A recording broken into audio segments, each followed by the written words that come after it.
Hey guys, how's it going? Zach Busher. Recently I bought a 2003 Evo 8. It was a stock turbo car, stock trans. The head had some work done to it, but it was still stock pistons and rods. So I'm going to go ahead and run through some of the stuff I've done, and I want to start doing kind of these build diary videos and show you everything that's getting done. So I'm going to start down here at the less exciting end of the table. I went ahead and coated this with some VHT high temperature paint ceramic coat and baked it, so that's going to be able to hold some more heat in maybe, and it'll kind of give it that sleeper look that will make it look a little bit more factory. And I don't like a lot of bling on cars, a lot of shiny parts, and so I'm going to go ahead and run this just to give it that little bit more of a factory look. Next here we have a 10.5 hot side. This actually did come on the car. The factory turbo went out on it, and the person before me replaced the factory turbo, so they got rid of that 9.8 hot side and put this on there. It's just another turbo that they found, so that's what they put on. Okay, so I do a lot of the port work up at the shop. I ported probably 150 intake manifolds, probably 100 exhaust manifolds. I've done a couple turbos, a couple O2 housings, so I'm pretty experienced as far as porting goes. So I was able to pick this turbo up and port it out pretty easy. I did the same port work on this that I would to any other customer's car, so if you do want to get your turbo ported, I'll go ahead and send it in to us and we'll be able to fix it up for you. So he was able to port the inlet that's going to allow the gases, the hot exhaust gases, to enter the turbo quicker, and then actually go through here. And I actually went ahead and ported all this out. There's a gigantic lip in here that you can actually grind out. I'm not going to tell anyone who's not experienced to do it, because you can mess it up. You can go too far. You can go through the metal. You can actually make it worse if you grind out, don't know what you're doing, don't know how to smooth it back out. So I'm not going to tell anybody go ahead out and port your own turbo if you're not experienced. I'm going to go ahead and recommend that you send it to someone who knows what they're doing. But like I said, I was taught how to port by a couple people who've done probably thousands of turbos, so I knew what I was doing. And like I said, I've already done a couple other ones, so I was able to port this out, and this is going to allow the exhaust gases also to leave the wheel. Your exhaust wheel is going to sit in here, and it's going to allow it to leave the turbo quicker too, so in turn it's going to spin the wheel faster, it's going to be more efficient, and bottom line, you're going to make more power. And like I said, it's also going to be more efficient, so that it's going to be able to make more boost.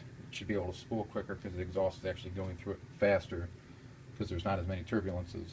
So now to the most exciting part, in my opinion, is this new part that I got. Thank you to Robert at Force Performance for sponsoring the car and for giving me this part. It's their ported anti-surge compressor cover for Evo 9 turbo. I'm going to build a 9 turbo with this hot side, this compressor housing, and I still have to get the cartridge and the wheels. So I'm using this compressor housing with the 9 turbo compared to the stock 8 turbo that was on the car. I've never seen this car run. I've never seen it drive. I haven't seen videos of it. I got 4 pictures of it, drove down and bought it, so I have no clue what to expect when I start it. I'm going to go ahead and build a 9 turbo with this, and I'm just going to kind of show you the differences over what came off the car.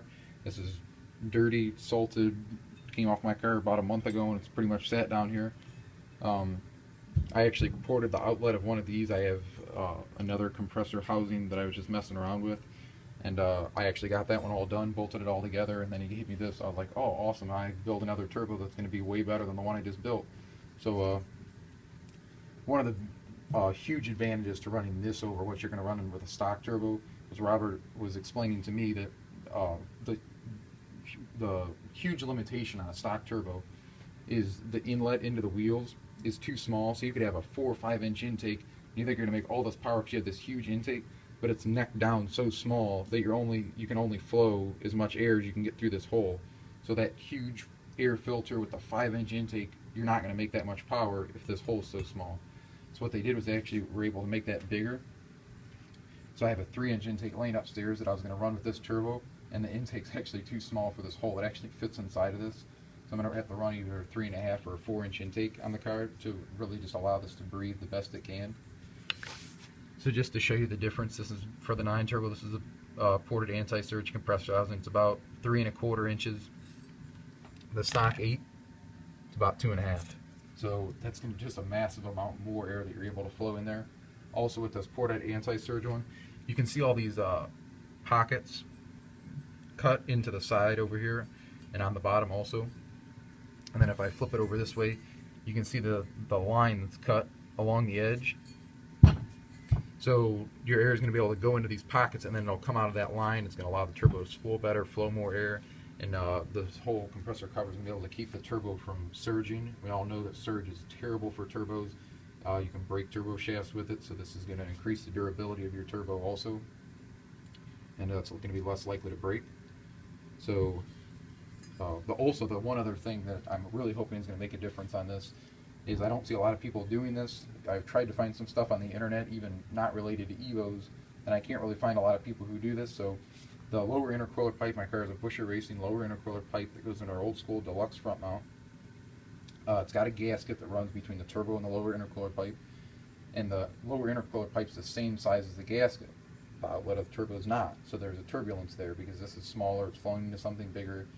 The air wants to come out of the smaller piece, go down that step, and then sit there and basically rotate. There's going to be a turbulence down there. So I want to eliminate all those to get the air to flow as best I can. So I went ahead and gasket matched this to the gasket that goes to the lower intercooler pipe, and actually was able to go in, remove pretty much all the casting marks from the inside, and just really allow the air to flow out of there better. And you can only go in so far because it's hard to port the opposite side. There's no way to get in there.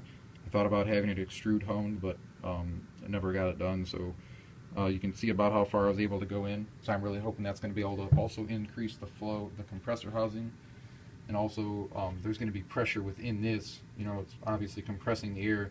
So I'm hoping by porting out this hole, it's actually going to be able to let some of the pressure out of this faster. So it's going to be able to flow more air than it did when it came from Force Performance. So like I said, please give me some feedback on the video. And thank you very much to Robert and the rest of the crew at Force Performance for making these parts and sponsoring the car and allowing me to run these. So thank you, and make sure to stay tuned for more.